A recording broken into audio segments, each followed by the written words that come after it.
Assalamualaikum warahmatullahi wabarakatuh. Selamat pagi sahabat, selamat berbahagia. Barakallah, berkah, berlimpah, bahagia, damai, sejahtera lahir dan batin untuk panjenengan semua. Bertemu lagi dengan saya Muhammad Ferry Yusri di channel Merawat Bahagia. Tema kali ini adalah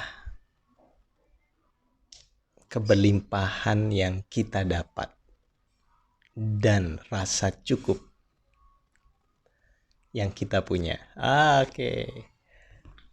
Tema kali ini diinspirasi dari pertanyaan sahabat yang di video kemarin, Mas. Apa yang saya dapat jika saya ikut kelas praktek pemberdayaan diri? Saya bilang tidak ada apapun yang didapat. Tidak ada goal apapun. Maksudnya goal untuk meraih, mendapat, mengumpulkan tidak ada. Tidak ada goal berupa keberlimpahan materi dunia, tidak ada. Goal kita bahkan melepas semua kemelekatan kita lepas. Kita mudah sekali mengatakan orang itu pengemis, peminta-minta. Karena kita ngelihat fisik dia memang pengemis dan peminta-minta. Dikasih 5.000 masih kurang, kasih 10.000 masih kurang, kasih 20.000 masih kurang, gitu kan. Kerjaannya setiap hari mengemis saja. Kita sering sekali jengkel dan menghakimi mereka. Tetapi sayangnya pun kita ini juga kebetulan hampir sama. Cuman kita pengemis yang berbeda.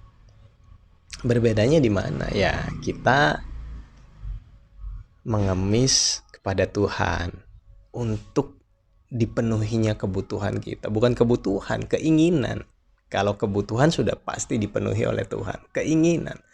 Dan ujungnya akan memuaskan ego kita, meraih, mendapat, mengumpulkan untuk lebih lagi terus begitu.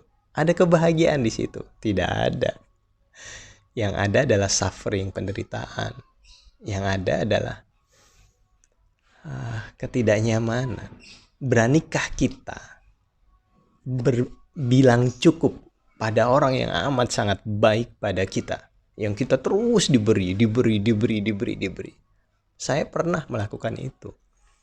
Saya pernah berani bilang pada manusia yang sangat baik pada saya, mantan bos saya, yaitu Pak Yongki Sujoko. Pak, sudah cukup saya dibantu, terima kasih. Kita mudah sekali bicara berani untuk stop pada manusia, tetapi kita jarang sekali berani untuk stop pada Tuhan. Merasa cukup pada Tuhan. Doa Allah cukup keberlimpahanku, cukup ketenang, cukup semuanya cukup. Jangan lagi engkau beri anugerah yang berupa duniawi. Cukup. Rasanya tidak berani. Karena doa kita masih meminta. Dan itu sebab saya sudah amat sangat lama sekali. Udah 4 tahun kemarin saya berhenti meminta pada Tuhan. Sombong? No. Karena saya meyakini bahwa doa adalah bentuk komunikasi intens pada Tuhan. Doa adalah bentuk kerinduan, bentuk ketenangan, bentuk kedamaian. Dan saat saya berbicara pada Tuhan dengan ketenangan, dengan kenyamanan, dengan kerinduan, maka tidak ada tendensi meminta di situ. Ya, tetap ada, namanya manusia, ada sedikit-sedikit, tetapi tidak langsung mutlak untuk meminta. Permintaan saya paling, duhai Allah berikan keberkahan, keberlimpahan, kebahagiaan, kedamaian, kesejahteraan lahir dan batin bagi siapapun yang turut serta menghadirkan keberkahan, keberlimpahan bagi keluarga kami. Itu doa saya. Jadi saya sudah tidak meminta untuk pribadi saya secara harta, secara keuangan, secara keberlimpahan dunia. No, tidak. Keberlimpahan bukanlah benda. Keberlimpahan adalah kondisi batin. Kondisi kita penuh syukur, kondisi kita untuk berani bilang stop. Itu yang kita latih di kelas. Kapan kita bilang stop? Karena saya meyakini bahagia itu tidak ada di objek sama sekali. Itu adalah kesenangan, itu adalah pleasure. Bahagia, happiness is being in here. Bahagia adalah penerimaan diri. Bahagia adalah kebersyukuran. Bahagia adalah keberserahan.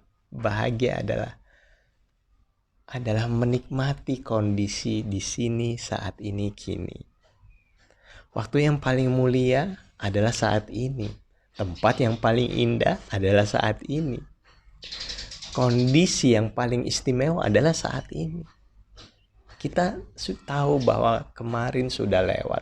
Detik yang lalu sudah lewat. Detik 1 menit ke depan, detik ke depan, 10 detik ke depan, kita nggak tahu. So, anugerah terindah yang diberikan Sang Ilahi pada kita adalah di sini, kini, saat ini. Mari kita nikmati anugerah ini dengan senyuman, dengan kedamaian, dengan penerimaan, dengan rasa syukur yang dalam, dengan penuh kerinduan pada Sang Ilahi.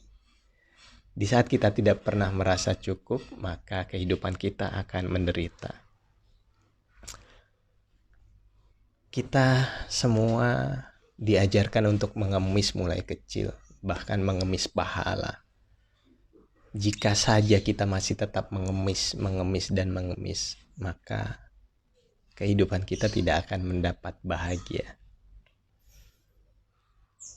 Memang tidak ada kata yang terucap pada Tuhan saat kita mengemis, tetapi dalam pikiran kita, dalam batin kita, dalam bawah sadar kita selalu saja mendikte Tuhan untuk mencukupi keinginan kita, untuk mewujudkan keinginan kita. Nah, inilah yang membuat kita menderita. Kita tidak pernah bisa tersenyum tanpa syarat, tertawa tanpa syarat, bahagia tanpa syarat. Mari sahabat, kita belajar, praktek, dan berlatih untuk selalu merawat bahagia dalam kondisi apapun. Di kondisi 1 minggu yang saya diberi anugerah oleh Tuhan, disharmoninya fisik, disinilah saya banyak merenung dan banyak bersyukur pada Tuhan. Assalamualaikum warahmatullahi wabarakatuh. Barakallah. I love you all. Namaste.